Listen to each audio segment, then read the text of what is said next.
So moving into the final part of Chapter C, we need to talk about how we control the controllers. That is to say, can we also control when and how enzymes are active? So it's not enough that they can just become inactive randomly. They can become active or inactive controlled by other factors in the cell. The cell controls the controllers. And this should make sense to you because, like for instance, let's say we're talking about an enzyme called an engine in a car. And that's what's happening is that gasoline will stay gasoline. It'll evaporate out into the atmosphere. It'll eventually degrade. But we actually are accelerating that process using that engine. And if all we did was turn it on and let it go at maximum speed, it would be very dangerous to be in that car, if you know what I mean. And the same thing happens with enzymes. We would have chaos if we didn't control the controllers. All right. So we control by either expressing the enzyme, whether it's available or not, or we can regulate the activity either by modifying the enzyme covalently. An example of this would be phosphorylation. Or we can modify it in other ways that change the enzyme's activity. This is known as allosteric regulation. So we can modify the protein. There are a number of ways of doing that. And we can also modify by what it binds to. Enzymes don't just bind what we call the substrate.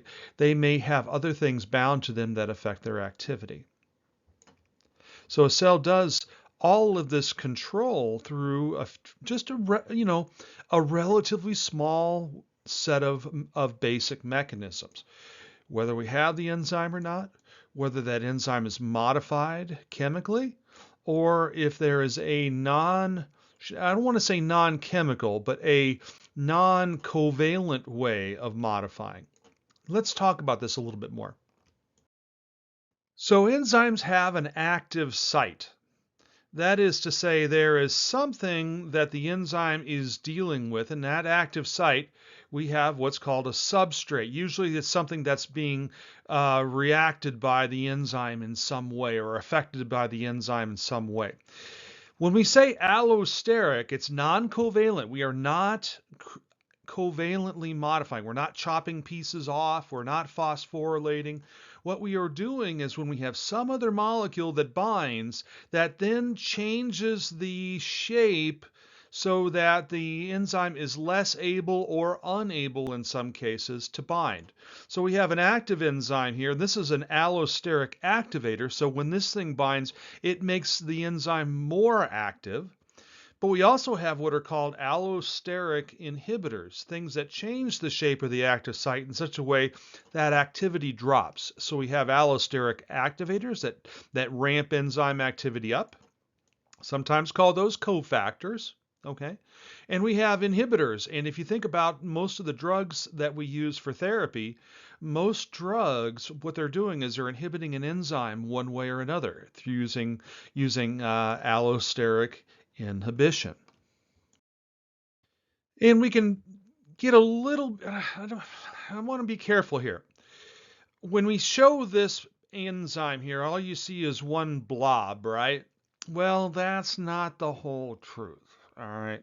Most enzymes, especially ones that are regulated allosterically, are made from multiple subunits that are associated non-covalently. That's quaternary structure. And so, and a lot of enzymes are like that. Not all of them, but a big chunk of them are polypeptide subunits, a quaternary structure, and they can be regulated allosterically. Most enzymes have active and inactive forms. Sometimes it cycles very, very quickly. Sometimes it's a little bit slower. But again, an allosteric activator is not binding in the active site. It's binding somewhere else on that protein or set of proteins that make the active site more available or more correctly shaped. Inhibitors will bind somewhere, again, not in the active site. It binds, that's what the word allosteric means. It's somewhere else. It's outside of the active site. So the inhibitor stabilizes an inactive form, an activator stabilizes an active form. And this is just showing you that this is from the book. So an enzyme can flip back and forth. It oscillates between active and inactive forms. That's very, very common. These enzymes are three-dimensional things, and so they will kind of vacillate, that's the word, or oscillate between these active and inactive forms. And so an activator will bind somewhere other than the active site. So right here's one active site, here's another one, here's another one, here's another one. So this enzyme is a 4-subunit complex that has 4 active sites. And this activator comes along and it binds somewhere else than the active site and stabilizes that active form. All right. An inhibitor, on the other hand, would stabilize it in the inactive form. All right, so those are 2 examples. It normally would oscillate. If we add an activator, it will be on more often or all the time. If we had an inhibitor, it's off more often or all the time. It's stabilized. It's not permanent. Okay, depends, it's circumstantial. You have to know which inhibitors and enzymes you're talking about. There is this other thing, and I'm not going to go too much into this, but that we call cooperativity. This is just that the actual substrate, the thing that the enzyme is going to react with, what will happen is it'll bind 1, maybe 2 of the substrate, and then that'll make it easier for other things to bind. Cooperativity is a little bit out there, but more importantly is this activator and inhibitor side of the equation. So it may be good to understand cooperativity. What we want to do, though, is understand what it means to be allosteric. Means it's not binding the primary active site of the enzyme. And if it's an activator, it's stabilizing the active form. And if it's an inhibitor, it's stabilizing an inactive form. And so we've talked about competitive and allosteric. Turns out allosteric are kind of the regulators. Allosteric inhibitors are actually quite popular because, and they're very attractive drug candidates. A lot of drugs are what we call competitive inhibitors, which are fine, but they don't always work as well as we'd like, and they can have, accidental side effects or that sort of a thing.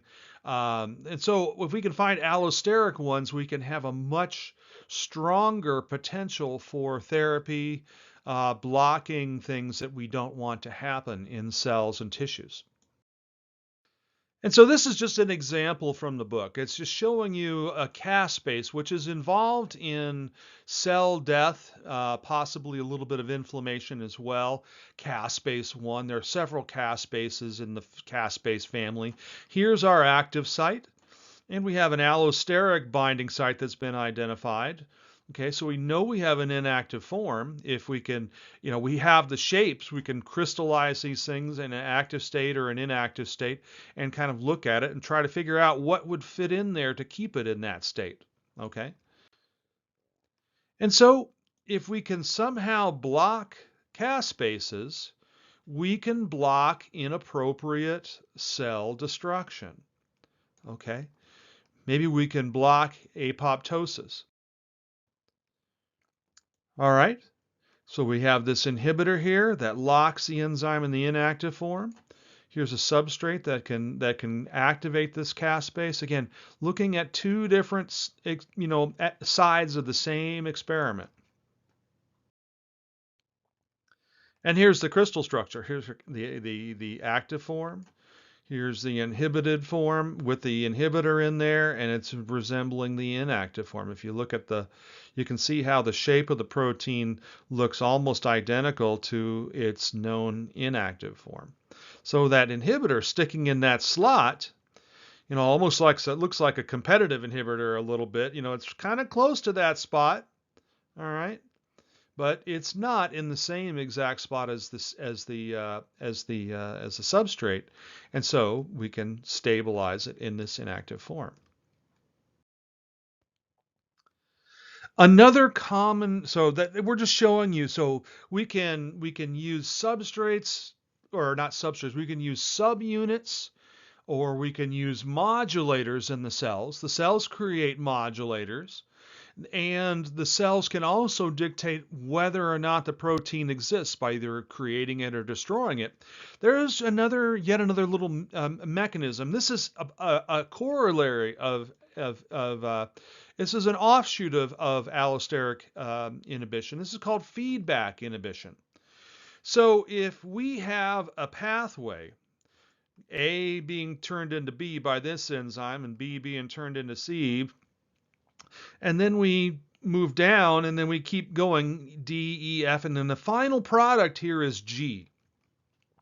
This final product here, there are many pathways we know about where this final product will serve as an allosteric inhibitor to prevent the creation of an earlier step in the process. In this case, it happens to be D. That's what they call the first committed step. Maybe C gets used for some other things, okay? But in the case of the creation of G here, G will feed back. As G rises inside the cell, that increase in G, the amount of G will serve as an inhibitor of the enzyme that would convert C to D. So maybe there's an enzyme for A to B, an enzyme B to C, an enzyme from C to D, and G is an allosteric inhibitor of that enzyme, preventing too much G from being created. Why would we waste energy making a lot of G when we only need just a little bit? And so that G serves as what we call a feedback inhibitor, and it prevents the cell from wasting resources. Here's just an example of this. There's an enzyme here, okay? And the end product here, this is an amino acid called isoleucine, okay? We start with another enzyme called threonine, and we need that as much as we need isoleucine. So we don't want to burn up all the threonine making isoleucine. And it turns out that isoleucine will bind this enzyme 1 allosterically and prevent it from creating intermediate A. These are the intermediates between the amino acid threonine, which again is needed. We need to have threonine. We also need to have isoleucine. So if we don't have any isoleucine, we can get some isoleucine created. But if we have isoleucine around, it will bind and inhibit that enzyme and prevent it from moving to the next step of the biosynthetic pathway. So we can control the amounts of enzyme that we have. We can control its shape either through modification or through allosteric regulation, whether it's direct allosteric regulation like with drugs or with subunits, or we can also regulate our controllers by abundance. Like I said, we can create or destroy enzymes, but what about the idea of moving these enzymes around? Maybe we need those enzymes on a short notice. It takes some time to make enzymes. It's not something that happens, in a minute or two. It takes many, many hours in human cells. Oftentimes takes 24 hours at a minimum. So sometimes we need a little more speed than that. And what cells can do is store, or what we call localized enzymes, to specific locations, either to bring them together in order to allow metabolic pathways to occur. We know that if we just take chemicals from a cell and mix them in a test tube, even they don't work. And part of why they don't work is that there isn't enough structure, there isn't enough order. The reagents are not getting close enough together to react at a meaningful level. And so by using structures and keeping enzymes in the right places, sometimes against a plasma membrane, sometimes embedded in a membrane of an organelle, we can then bring some order and allow these pathways to occur. Some enzymes are structural components of membranes, so they do double duty. Okay. And so compartmentation, this is a big deal when I get into, when you come into BIOL 330. The idea that we regulate our controllers by regulating location in cells as part of cellular physiology. We get to cell respiration when we talk about the creation of ATP using glucose and oxygen, or the citric acid cycle and electron transport and so forth. You can see this mitochondria in here has a very, very highly structured morphology. This is not by accident. Okay, we need these spaces in between these membranes. You can see just in here or on the inside and outside of this mitochondrion. We need those spaces. We need to have the enzymes in the right locations, or these processes won't work. One of the processes we talk about with ATP, we need to have a proton gradient. That is to say, we need to have protons somewhere in high abundance. That means they want to diffuse out of that location, and that diffusional force of protons, H plus, is what drives an enzyme that creates ATP. But we'll get to that when we get to respiration. But I want to show you another example here of why we would regulate where an enzyme is in order to regulate its function. We take it away from a certain location, it would lose its activity altogether, even if it's the same shape. Even if it's the same shape. And I'll talk about this a little bit more in class. I have an example for you that's kind of interesting. It has to do with cancer. Okay, and so that wraps up chapter 8. Okay, I know it's kind of complex. I hope you'll take your time with it. It will make sense if you have patience with yourself. You might get it. You might watch these videos and you get it, but you really do need to take notes. You really do need to think and use your imagination, because this stuff goes in every direction from here. You're interested in helping people, heal. You need to understand how enzymes work, because we're going to either inhibit them or activate them or try to do things to allow cells to function properly.